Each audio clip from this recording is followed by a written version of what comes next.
তুমি কি এখনো রাতে তার প্রোফাইল চেক করো? সোশ্যাল মিডিয়ায় তার হাসি মুখের ছবি দেখে কি তোমার বুকের ভেতরটা হঠাৎ কেঁপে ওঠে?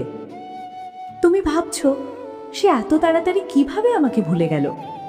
আমাকে ছাড়া সে এত সুখে আছে কিভাবে? কিন্তু একটা কথা বলি, সোশ্যাল মিডিয়া সত্য দেখায় না, ওটা শুধু একটা সাজানো মঞ্চ। আজ আমি তোমাকে 5টা এমন সাইকোলজিক্যাল সত্য বলবো, যা জানলে তুমি হয়তো আজ প্রথমবার নিজের কষ্টটা বুঝতে পারবে। আর বুঝতে পারবে, সবসময় যে হাসে সে সুখে থাকে না। শেষ পর্যন্ত শোনো, কারণ 4 নম্বর আর 5 নম্বর পয়েন্টে তুমি নিজের উত্তর পাবে। 1, অতিরিক্ত সুখ দেখানো মানেই সব ঠিক নয়। তুমি কি লক্ষ্য করেছো, ব্রেকআপের পর সে আগের চেয়ে অনেক ছবি দিচ্ছে? বন্ধুদের সাথে আড্ডা, ঘুরতে যাওয়া, রেস্টুরেন্ট, নতুন জামা, নতুন হাসি।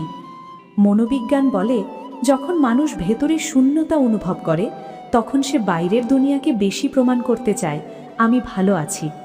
এটাকে বলে ওভার কম্পেনসেশন। সে হয়তো তোমাকে প্রমাণ করছে না, সে নিজেকেই বোঝাতে চাইছে।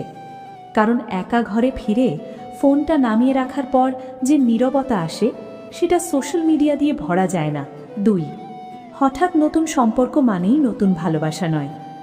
ব্রেকআপের পরপরই নতুন কারো সাথে তুমি ভাবছো আমার জায়গাটা এত সহজে বদলে গেল, কিন্তু সত্যিটা অনেক সময় অন্যরকম।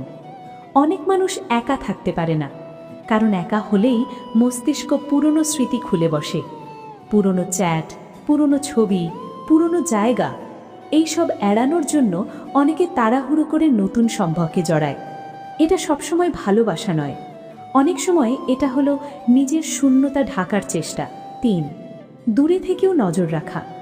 সে হয়তো তোমাকে আনফলো করেছে, হয়তো ব্লকও করেছে, কিন্তু বলো তো, সে কি সত্যিই সম্পূর্ণ অচেনা হয়ে গেছে? অনেক সময় মানুষ দূরে থেকেও চুপচাপ খোঁজ রাখে। তুমি কাকে ফলো করলে, কার পোস্টে রিয়্যাক্ট দিলে, কোথায় ঘুরতে গেলে। কেন? কারণ কৌতূহল মানে টান এখনো আছে। যার মনে কিছুই নেই সে জানতেও চায় না। 4, স্মৃতি মুছে যায় না। তুমি কি ভেবেছো সে তোমাকে পুরোপুরি ভুলে গেছে? মানুষ কাউকে ডিলিট করতে পারে না, মস্তিষ্ক শুধু স্মৃতিকে চাপা দেয়। হঠাৎ কোনো গান, হঠাৎ কোনো জায়গা, হঠাৎ কোনো কথা, আর অবচেতন মন খুলে দেয় পুরনো দরজা। তুমি হয়তো ভাবছো সে হাসছে, কিন্তু তারও কিছু রাত আছে যেখানে সে ফোন স্ক্রোল করতে করতে হঠাৎ থেমে যায়। 5, ইগো বনাম ভালোবাসা। সে ফোন করছে না মানে কি সে কষ্টে নেই? এটা সবসময় সত্য না। অনেক সময় ইগো ভালোবাসার চেয়ে বড় হয়ে দাঁড়ায়। সে অপেক্ষা করছে তুমি আগে কল করবে কিনা, সে চায় তুমি আগে দুর্বল হবে কিনা।